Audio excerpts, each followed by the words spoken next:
Halo semuanya, perkenalkan aku Nurmianti, biasanya dipanggil Anti. Aku adalah foundernya The Monocopsis dan Salur Kisah. Aku mendirikan The Monocopsis itu karena itu pengalaman dari aku sendiri itu. Waktu itu aku mengalami berbagai banyak hal, banyak trauma, banyak kesusahan hidup lah. Dan aku menjalani terapi dengan seorang psikoterapis selama 7 tahun. Salah satu cara untuk mengekspresikan diri dan mengeluarkan semua emosi-emosi negatif itu adalah melalui tulisan. Aku mau semua orang itu baca ceritaku dalam artian mungkin itu bisa membantu orang lain juga gitu yang merasakan hal yang sama meskipun kehidupan mereka itu ada perbedaan kayak gitu. Dari situ aku mulai bikin page di Instagram dan nulis tentang perasaan-perasaan begitu atau cerita yang dipotong-potong tanpa menuliskan itu adalah ceritaku seperti itu. Yang aku dapatkan dari page ini itu sebenarnya secara spiritual itu aku bisa mengeluarkan perasaan-perasaan negatif gitu karena orang nggak tahu itu aku, jadi aku nggak ada ketakutan untuk dijudge. Dan ternyata orang lain yang kemudian hari itu juga sharing ceritanya mereka ke aku dan mau dituliskan di postingan-postingan itu tanpa nama, itu juga memberikan efek yang sama seperti itu. Jadi aku dapat double effect gitu. Double effectnya aku untuk diriku sendiri, yang kedua ternyata itu bisa membantu orang lain seperti itu. Terus lama-lama banyak bisa relate gitu. Quote-quote-nya itu bisa resonate gitu sama mereka. Dan dari situlah sepertinya bisa dijadikan komunitas seperti itu. Dan sampai sekarang tiba-tiba kita udah dapat berapa? 30.000 followers. The Monocopsis didirikan itu sebenarnya karena aku yang memulai dan akulah yang menjalankan gitu. Dan it was more like one person organization. Dari luar itu kelihatan ada yang bagian editingnya, ada bagian desainnya, ada bagian bikin logonya.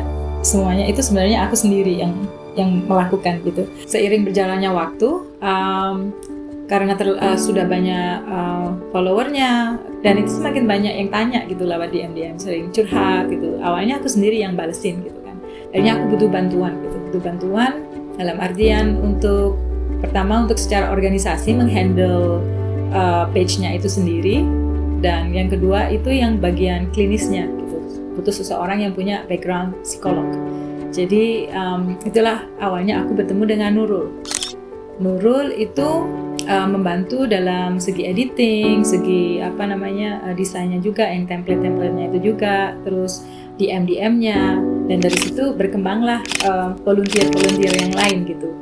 Dan setelah volunteer itu ada, aku juga dipertemukan dengan seorang psikolog yang sangat membantu sekali, namanya Nabila. Dari situ kita bertiga itu bekerja sama gitu untuk membangun organisasi ini biar bisa memberikan banyak manfaat gitu buat orang.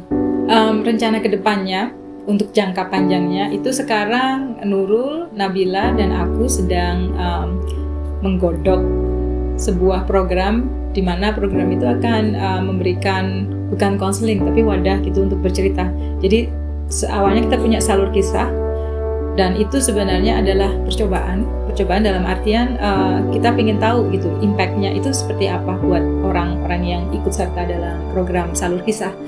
Itu ternyata feedbacknya itu positif sekali dan memberikan bantuan dalam segi kesehatan mental mereka. Dalam kedepannya kami ingin membuat itu untuk menjangkau lebih banyak orang seperti itu. Kebetulan waktu itu aku di Inggris, di London tepatnya, itu ada sebuah program namanya The Listening Place. Dan mereka memberikan sesi gratis untuk memberikan ruang didengarkan gitu. Dalam artian mereka menerima orang-orang yang butuh didengarkan, dan ketika mereka dapat sesi yang gratis itu selama 8 atau 10 kali tergantung kebutuhan, tergantung beratnya keadaan psikis klien, itu mereka sistemnya didengarkan tapi bukan dengan seorang psikolog. Itu seperti curhat tapi bukan dengan teman. Kadang kan kalau teman itu kadang ada bisa ember bocor, gak ada jaminan gitu kalau bisa didengarkan, dan juga mereka juga kadang juga gak bisa memahami gitu apa yang kita alami, karena mereka mungkin belum pernah mengalaminya atau mereka belum sampai ke situ gitu, kematangan emosionalnya seperti itu. Dan kupikir kalau konsep the listening place yang di London ini diterapkan di Indonesia mungkin bisa membantu juga gitu, karena aku sendiri dulu adalah salah satu orang yang menerima program itu di London, dan menurutku itu membantu sekali gitu, hanya mendapatkan ruang untuk didengarkan. Dan dari situlah aku bekerja sama dengan fasilitator yang di The Listening Place untuk memberikan training atau memberikan bantuan dalam artian mentoring gitu untuk membangun program ini di Indonesia. Dan dari situlah lahir Salur Kisah. Ada satu quote yang benar-benar membebaskan aku gitu dari perasaan people pleasing, karena salah satu masalah yang aku alami dulu, I was a very people pleaser. Jadi aku nggak bisa bilang no, aku harus bantu semua orang, aku harus ini itu gitu. I did everything else but for myself. Dan aku harus mengubah diriku biar fit in sama orang lain gitu, agar aku dicintai, aku diterima, aku disukai gitu. Dan it was very exhausting, and it was one of the biggest problem that I had to tackle in my life. Dan ketika aku menemukan quote ini dari Maya Angelou, that was actually quite emotional, because finally I found someone who could tell me in a way that I could understand. Quote-nya seperti ini: "You only are free when you realize you belong no place, you belong every place, no place at all." Yang artinya, kalau aku dari interpretasiku adalah, you don't need to belong anywhere as long as you belong to yourself. You belong to yourself. That's the most important thing.